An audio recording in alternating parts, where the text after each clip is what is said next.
Has this ever happened to you?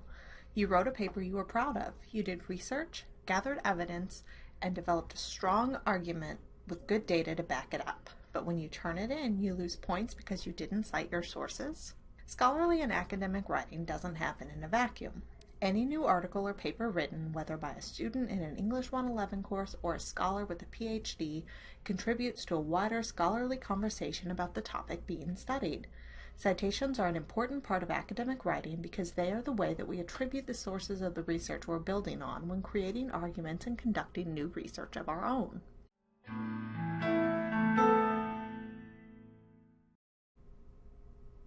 In this video, we're going to look at the process for creating citations using the new MLA 8th edition formatting guidelines. The new edition of the MLA handbook means a few changes from the citations you may be used to from previous coursework. Overall, the 8th edition is much simpler because it involves one standard citation format no matter what type of source you're citing. One of the biggest changes in MLA 8 is the inclusion of something called a DOI number. This is basically a permanent web address that will direct the reader of your paper or article to a permanent location online where they can access that article.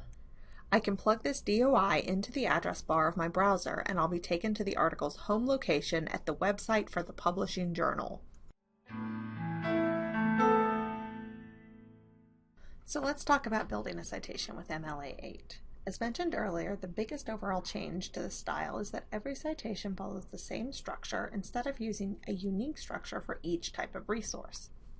Any citation will include, if the information exists for the resource, author information, title information, version or number information, publisher information, publication date information, location information, container information, and web access information. Let's create a citation for a book. The first piece of information I need is the author's name.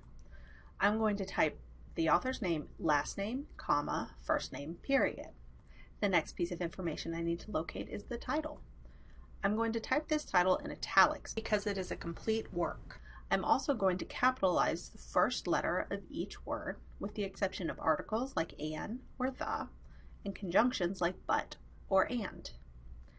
The next thing that I would need is the version and number information. Because this is a first edition of this book, and because it does not appear in a larger set of volumes, this information does not exist for this resource.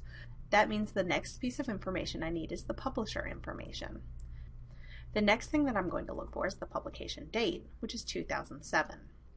Additionally, because this is a self-contained book, I don't have any location information that would direct my reader to the specific portion of the work that I used, nor do I have any container information. Because I read the book in print, there's no web access information that I need to include either. My final citation looks like this. When I compare it with the MLA 7th citation, you can see that there really aren't that many differences. If anything, the 8th edition was a bit easier because it gets rid of a couple of pieces of information, such as the publisher location and the fact that the book was read in print. Now let's do a citation for a journal article. Again, I'll start by locating my author's name. Next, I need to include title information. For articles, I have two pieces of title information to include. The first is the title of the specific article I'm referencing.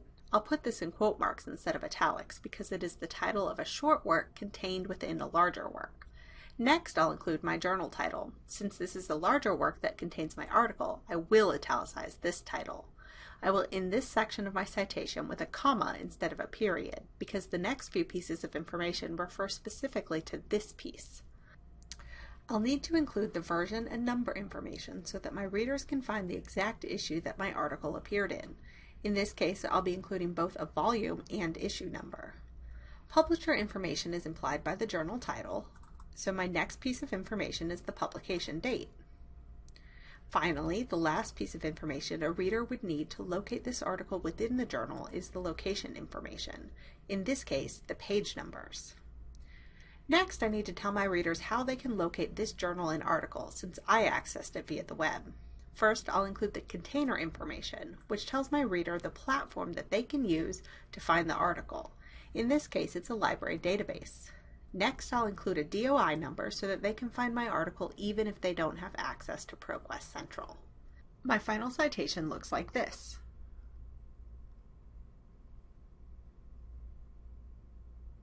If we compare that to the MLA 7th citation, we'll notice that there are significant differences between the two types of citations.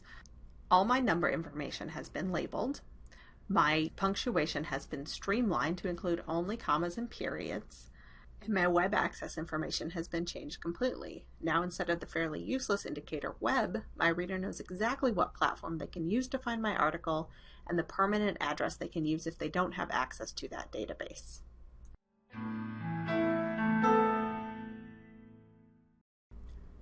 When you're using a library database to access a scholarly journal article, you can usually find the DOI by clicking the Preview button under the Summon search result, or by clicking on the Abstract or Details section within an open article.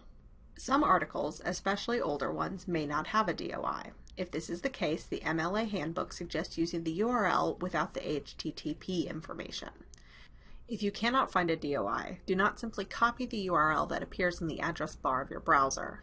Instead, copy and paste the permalink included in your Summon results page.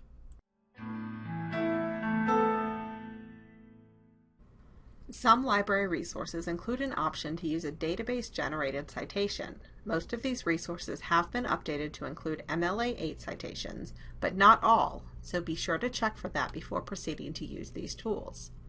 Additionally, always double-check these citations against your textbook and instructor's directions for creating citations. Please contact the library or the CCCC Writing Center for help or questions about citations in the new MLA 8 format.